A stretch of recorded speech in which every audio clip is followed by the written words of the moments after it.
Quando surge a produção e exportação da erva mate por parte do Mato Grosso? Ou mais exatamente o que a gente chamava na época de sul de Mato Grosso, que seria o Mato Grosso do Sul hoje. Isso começa de forma tímida a partir do século XIX, lá nas primeiras décadas, e vai se desenvolvendo de forma lenta a partir de então. A gente vai ter uma produção em grande escala, em maior escala, e exportação da erva mate a partir do fim da Guerra do Paraguai. É nesse contexto que vai aparecer a figura que a gente conhece muito bem, que é o Tomás Laranjeira, que vai para o Mato Grosso naquela época para trabalhar como fornecedor de víveres.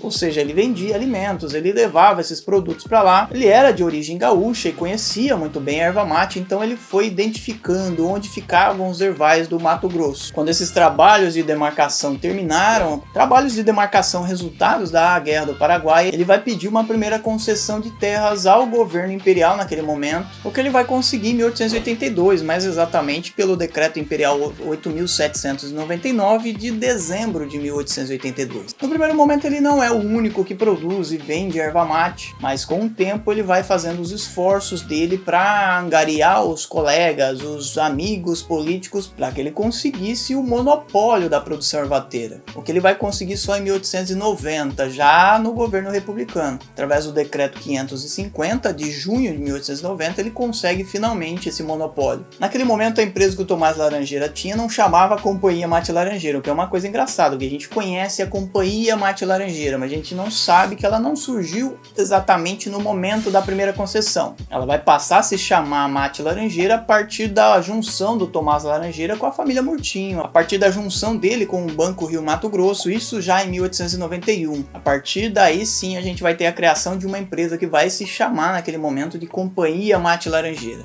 Uma companhia que vai ganhar cada vez mais concessões, que vai chegar a um número de concessões muito grande, um território dominado pela companhia muito grande. Elas chegariam essas concessões a 5 milhões de hectares, o que é uma coisa absurda. Não é com todo o poder e a influência que a empresa foi conquistando na política de Mato Grosso, no território de Mato Grosso, ela foi considerada por alguns adversários como um estado dentro do estado. Isso porque ela tinha polícia, isso porque ela foi construindo espaços que depois viraram cidade, isso porque ela controlava toda a produção e circulação de erva mate do Mato Grosso. E nesse ponto vale dizer que tipo de erva mate que a Companhia Mate Laranjeira vendia e também que tipo de trabalho que ela oferecia. No caso do tipo de erva mate, ela vendia cancheada. E ela vendia justamente por uma empresa que também fazia parte desse negócio, que também era do Tomás Laranjeira, que também estava ligado a ele. Uma empresa que ficava na Argentina, que recebia essa cancheada, beneficiava e evidentemente vendia naquele mercado. Já em relação ao tipo de trabalho que era oferecido, ele era um trabalho análogo ao que a gente chamaria de análogo à escravidão. Nesse contexto foram contratados os paraguaios, foram contratados indígenas que trabalhavam em condições desumanas, sejam os mineiros, aqueles que iam para os ervais para tirar erva, fosse ainda os urus que trabalhavam no barbacoa, sejam ainda qualquer outro tipo de função que eram exercidas. Nesse contexto as mulheres ajudavam em algumas situações e as crianças trabalhavam desde pequenas nos ervais.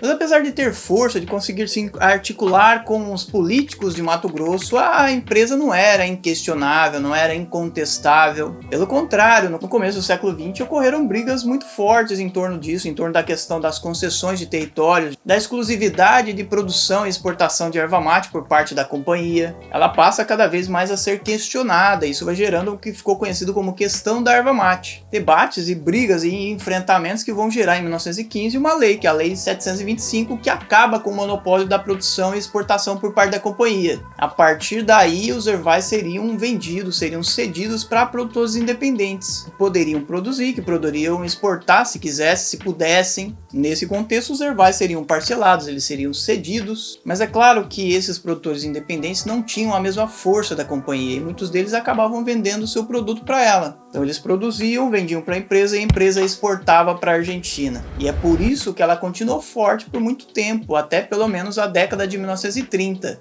É na década de 30 que ela passa a ser questionada cada vez mais, e aí já no contexto da Era Vargas, que é o momento em que o Vargas vai criando obstáculos legais para a companhia, e depois, num segundo momento, ele vai criar chamadas colônias agrícolas nacionais, e uma delas justamente no território dos Hervais do sul de Mato Grosso, justamente na área concedida para a empresa e para os produtores independentes. A Colônia Agrícola Nacional de Dourados, ou ACAND, ela vai ser muito importante nesse contexto para inserir uma nova realidade e misturar mundos diferentes. Um mundo antigo que já estava na região dos produtores, no caso dos indígenas, dos paraguaios, da empresa, da Companhia Mate Laranjeira, com um mundo novo, dos migrantes, dos colonos que vão vir para a Colônia Agrícola Nacional de Dourados. E se muitos colonos tiraram os hervais, derrubaram as herveiras para plantar outras coisas, como feijão, arroz e etc., alguns deles vão adotar a erva mate, a produção da erva mate, e vão viver dela, inclusive. É o que eu chamei na minha pesquisa de mestrado de colonos ervateiros. A gente vai aprender a produzir, vai aprender os manejos, né? No caso do barbacoa, da extração, do cancheamento, da venda de erva mate, ou gente também que vai contratar os indígenas, os paraguaios, para produzir para eles. Seja como for, esses colonos também vão passar a fazer parte de um outro movimento, que é o movimento cooperativista. E eles vão se associando às cooperativas, especialmente a cooperativa de Dourados, que por sua vez faz parte da COPEMA, da Federação das Cooperativas de Produtores de Mate Amambai, que tinha sua sede em Ponta Porã. Essa mesma federação vai lançar um projeto interessante no final dos anos 50, mas especialmente nos anos 60, que é o projeto do mate solúvel. Na verdade, ela vai adotar uma coisa que o Instituto Nacional do Mate tinha planejado. Ela vai investir altas somas de dinheiro, que eram resultado do dinheiro que os produtores ganhavam, e vai investir na produção de mate solúvel, que na época representava uma grande esperança de aumento de mercado, de conquista de mercados novos e tudo mais. Só que essa empresa não deu muito certo. E não deu muito certo porque o mate solúvel, pelo menos naquele momento, não cresceu e não ganhou a importância que eles achavam que iria ganhar. Para você ter uma ideia, a empresa de fabricação de mate solúvel, que era chamada Imatex, ela era tão grande que ela era capaz de produzir 420 toneladas de mate solúvel por ano. Mas ela nunca produziu isso, ela não produziu nem de perto isso. E não produziu porque o mate solúvel não ganhou espaço comercial, seja no Brasil e muito menos no exterior.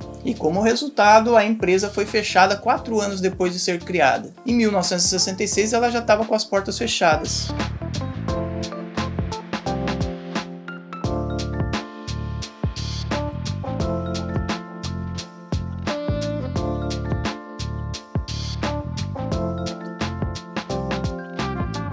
Contribuiu para isso, evidentemente, um fator muito importante. Foi a quebra, a cessação completa das compras de erva mate por parte da Argentina. Os argentinos, que durante muito tempo já vinham produzindo erva mate em quantidade suficiente, mas ainda assim compravam no Brasil, cortaram suas relações, cortaram suas compras em 1965, o que representou um duro golpe para a COPEMA, que representou um duro golpe para os produtores de Mato Grosso, e que fez com que a produção de erva mate em Mato Grosso caísse num nível ridículo que não foi recuperado nunca mais. Não que não houvesse produção depois disso, mas era uma produção muito pequena e que até hoje não foi recuperada no seu nível anterior. Até porque muito da erva mate que é consumida no Mato Grosso ainda hoje é comprada de outros estados. É comprada do Paraná, é comprada do Rio Grande do Sul em menor quantidade, é comprada inclusive da Argentina. É nesse sentido que a gente diz que o ciclo da erva mate em Mato Grosso, no sul de Mato Grosso, que hoje é Mato Grosso do Sul, acabou em 1965.